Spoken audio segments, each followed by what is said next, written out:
నమస్తే. ఇప్పుడు మీరు చూడబోతున్న వీడియో ఖచ్చితంగా మీకు ఉపయోగపడుతుంది, నచ్చుతుంది కూడా.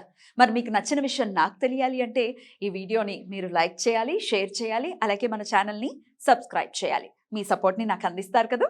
ఓకే, ఇప్పుడు వీడియోని స్టార్ట్ చేద్దాం. నమస్తే, వెల్కమ్ టు అవర్ ఛానల్. నేను పద్మిని. ప్రస్తుతంతో పాటు ప్రముఖ ఆధ్యాత్మికవేత్త, వాస్తు జ్యోతిష పండితులు, జ్యోతిషానంద సవ్యసాచి జీవీఎల్ఎన్ చార్యుల్ గారు మనతో పాటు ఉన్నారు. మాట్లాడదాం. నమస్కారం అండి. పూర్వజన్మ కర్మ సిద్ధాంతాన్ని ఖచ్చితంగా నమ్ముతారా మీరు? నమ్ముతారు. రైట్. అయితే పూర్వజన్మ అనేది ఉందా? పూర్వజన్మలో చేసుకున్నటువంటి ఆ సంచిత కర్మలు ఏవైతే ఉన్నాయో ఖచ్చితంగా క్యారీ ఫార్వర్డ్ అవుతాయి, దాన్ని మనం అనుభవిస్తూ ఉంటాము అని చెప్తూ ఉంటారు కదండి. అయితే ఆ పాపాన్ని నివృత్తి చేసుకోవటం కోసం రకరకాల ప్రక్రియలు చేస్తూ ఉంటారు. రకరకాల అంటే ఈ పాపం ఉంది కాబట్టి ఈ గ్రహం నిన్ను ఇలా పీడిస్తోంది, లేకపోతే గ్రహాలకి ఏం పని లేదా, మీకు నువ్వు చేసినటువంటి పాపానికి శిక్షలు ఇస్తూ ఉంటాయని కూడా చెప్తూ ఉంటారు. మరి అసలు పూర్వజన్మం అనేది ఒకవేళ ఉంటే పూర్వజన్మలో జరిగినటువంటి విషయాలు తెలుస్తాయా ఈ జన్మ చాట్ ని బట్టి? వాటి నుంచి ఆ పాపాల నుంచి బయటపడాలి, లేకపోతే కష్టాల నుంచి బయటపడాలి అంటే ఏవైనా ప్రక్రియలు ఉంటాయా, చెప్తారా? శ్రీ గురుభ్యో నమః. ఓం నమో నారాయణి. పూర్వజన్మలు అనే పదం వినగానే ఏదో ఒక ట్రాన్స్లో గడిపోతాం. ఎందుకని అందరూ చదువుతున్నారు కదా ఈ మధ్యకాలంలో. జ్యోతిష్యులు చెప్పేటువంటి అద్భుతమైన వాక్యం ఏంటంటే, మీరు పూర్వజన్మలో ఏవో కర్మలు చేస్తుంటారు, ఆ కర్మల అనుసారం మీకు కష్టాలు వస్తున్నాయంట. కాదా? నిజం కాదా? మీరేమంటారు? నేను అనేదానికంటే ఆ చెప్పే ఆయనకి తెలియాలిగా, పూర్వజన్మలు ఉన్నాయా లేవా, ఆయన గుర్తించాడా? సరే, మీరేం చెప్తారో చెప్పండి. ఎవరో సంగతి కాదు, మిమ్మల్ని అడుగుతున్నా కాబట్టి మీదే, మీ సబ్జెక్ట్ కావాలి. ఒక వ్యక్తి కొన్ని పేటెంట్స్ ఉంటాయి, ఆ పదం అనడానికి. పేటెంట్సా? ఎస్. పూర్వజన్మలపై తెలుగు రాష్ట్రాల్లో మొట్టమొదటిసారిగా 6 సంవత్సరాల సుదీర్ఘమైనటువంటి పరిశోధన చేసిన ఏకైక వ్యక్తి జీవీఎల్ఎన్ చార్యులు. రైట్.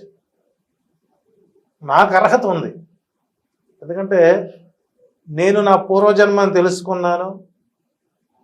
నేను ఆ గ్రామానికి వెళ్ళాను, అందరితో మమేకమైనాను, దాంతోపాటు మీడియాను తీసుకుని వెళ్ళాను, జన విజ్ఞాన వేదికలు తీసుకుని వెళ్ళాను,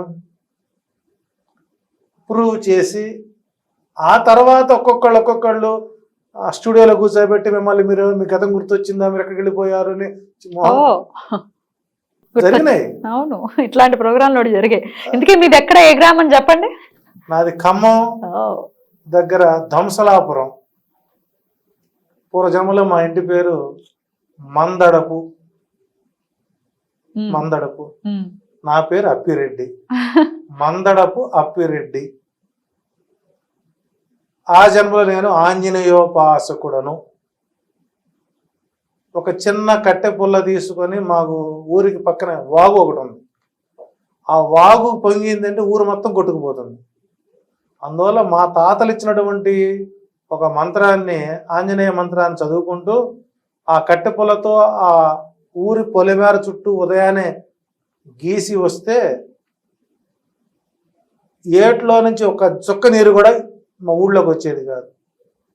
ఆ ఏటి ఒడ్డునే అగస్త్యుడి చేత ప్రతిష్ఠించబడినటువంటి భ్రమరాంబ సమేత ఉమామహేశ్వర ఆలయం ఉంది. బహుశా ఆంధ్రప్రదేశ్లో అమ్మవారు పక్కనే కూర్చున్నటువంటి దేవాలయం అది ఒక్కటే. దీన్ని నేను ప్రూవ్ చేసుకున్నా. ఈ రోజున ఆ కుటుంబాలు కూడా నాకు సహాయ సహకారాలు అందిస్తూ ఉంటాయి.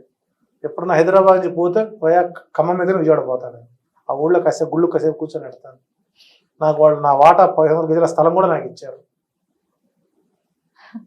నాకే ఆశ్చర్యం వస్తుంది. కొంతమంది జ్యోతిష్యులు మీ పూర్వజన్మ కర్మలు ఎలా ఉన్నాయి, దీనికి ఇలా తీస్తామంటే అసలు వీళ్ళు ఎక్కడ ప్రాక్టీస్ చేశారన్నది డౌటే నాకు. కాకపోతే పూర్వజన్మల్ని గుర్తించడం అనేటువంటిది, మరుజన్మ అనేటువంటి గుర్తించడం అనేటువంటిది, వాడికి ఎన్ని జన్మలు ఉన్నాయి అని గుర్తించడానికి జ్యోతిష్య శాస్త్రం ఒక వేదిక అని చెప్పచ్చు.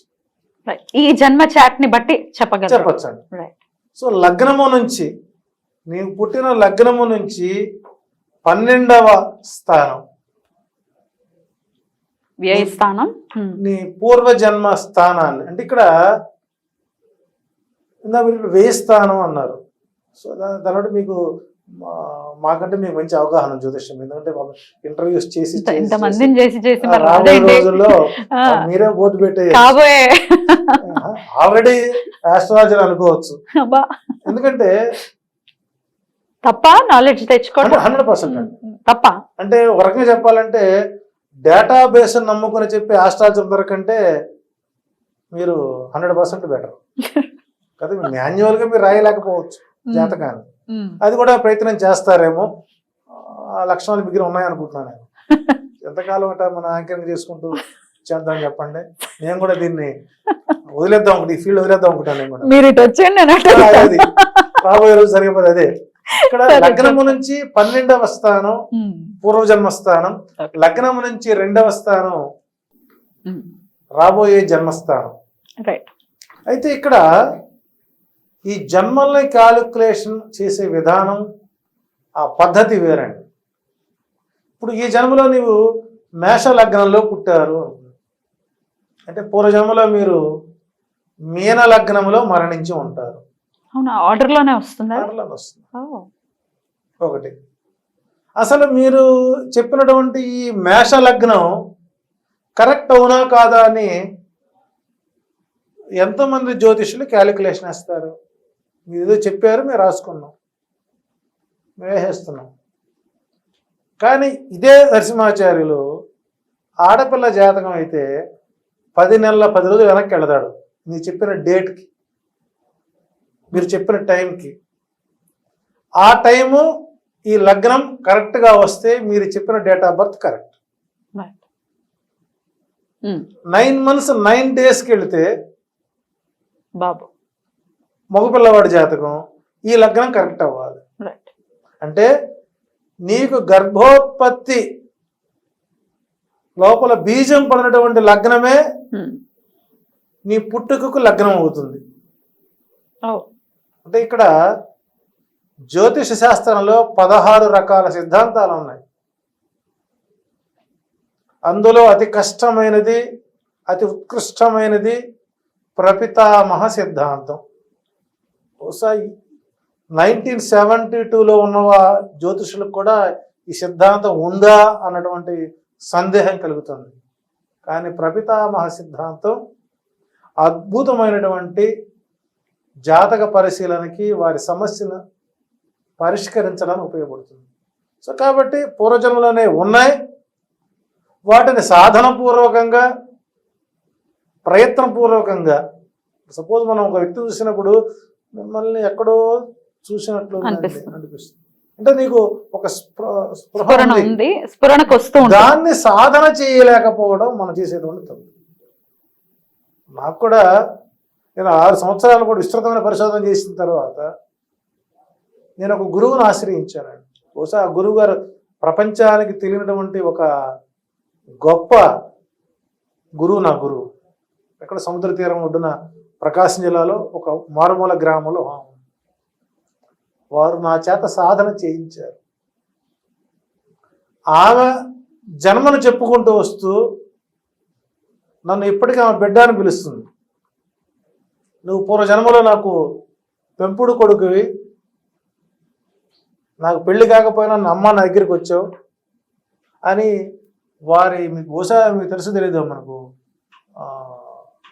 రాఘవనారాయణ శర్మ అని, రాఘవనారాయణ శర్మ బాపట్ల దగ్గర చందోలు భగళాముఖి అమ్మగారు ఉపాసకుడు. ఆయన దగ్గర పెరిగినటువంటి ఆమె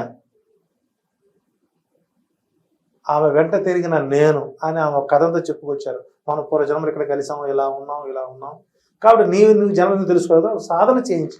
మరి సంచిత కర్మల్ని మనం ఈ జన్మలో, లాస్ట్ జన్మలో చేసినటువంటి తప్పుల్ని ఈ జన్మలో ఏమైనా ఉంటాయా, ప్రక్రియలు ఉంటాయా? ఇక్కడ మరి గతం ఎపిసోడ్లో చెప్పుకున్నాం,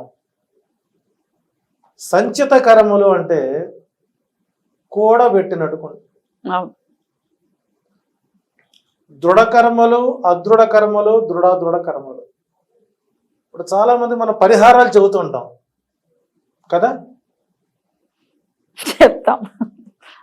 మరి పరిహారాలు చేసిన వాళ్ళందరికీ సమస్య పరిష్కారం అవుతుందా? కాదు. పరిష్కారం చేసుకొని వాళ్ళ సమస్యలు పరిష్కారం అవుతున్నాయి. మరి వాట్ ద డిఫరెన్స్ ఆఫ్ చేయడం చేయకపోవడం అంటే ఇక్కడ దృఢ కర్మలు, అదృఢ కర్మలు, దృఢ కర్మలు, 3 కర్మలు ఉన్నాయి. దృఢ కర్మల వారికి జాతకంలో వీడు దృఢ కర్మకు చెందినవాడా, అదృఢ కర్మకు చెందినవాడా, దృఢ కర్మకు చెందినవాడా అనేది జ్యోతిష్యుడు డిసైడ్ చేయాలి. చేసినప్పుడు ఆ దృఢ కర్మల కంటే దృఢ కర్మలు చేసుకున్న వాడికి మనం ఏ పరిహారం చెప్పినా అవుతుంది. ఆ మిగిలినటువంటి అదృఢ కర్మలు, దృఢ కర్మలు వాళ్ళకి మనం ఏం చేసినా కూడా పరిహారం కాదు.